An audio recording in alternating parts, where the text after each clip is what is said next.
शिव को सती से दूर होता देख आप सबको कितनी पीड़ा हुई। तो फिर सोचिए शिव को कितनी पीड़ा होती होगी जब वो आपको अपनों से अलग होता देखते होंगे। आप इंसान हो, रोकर व्यक्त कर देते हो। वो ईश्वर है, उसका तरीका और है। 6वां अध्याय नंदीश्वर अवतार। भाग 2। भगवान शिव ने शिलाद से कहा, मैं वर देने आया हूँ। मैं तुम्हें सर्वज्ञ और सब शास्त्रों से परागत पुत्र देता हूँ। शिलाद ने गदगद कंठ और सजल नेत्र से हाथ जोड़कर कहा, हे महादेव, यदि आप मुझ पर प्रसन्न हैं और वर देना चाहते हैं तो अपने समान ही मृत्यु रहित तथा अयोनिज पुत्र दीजिए। त्र्यंबक शंकर जी ने कहा, एवमस्तु, अर्थात ऐसा ही हो।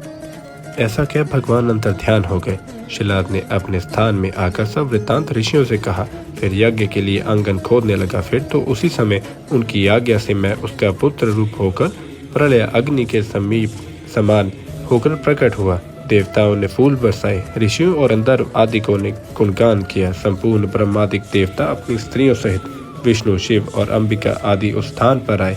बड़ा उत्सव हुआ। अप्सराएं नाचने लगी और सब प्रसन्न हो मेरी लिंग मूर्ति स्थापित कर पूजा करने लगे। शिलाद की भी सबने प्रशंसा की। फिर शंकर पार्वती भी पधारे। मेरे पिता शिलाद ने मुझे 3 नेत्र वाला चतुर्भुज और जटा मुकुटधारी बालक देख बड़ी प्रसन्नता प्रकट की। सभी ने प्रणाम किया। तब शिलाद ने यह कहकर कि हे सुरेश्वर, तुमने मुझे आनंद दिया है, इस कारण तुम्हारा नाम नंदी हुआ।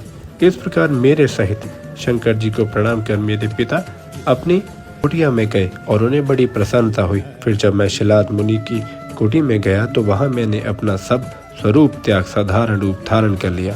तब मुझे साधारण मनुष्य के रूप देख मेरे पिता रोने लगे और उन्हें बड़ा दुख हुआ, परंतु पुत्र का प्रेम ही तो था। मेरे पिता ने मेरा सब जात कर्म आदि संस्कार किया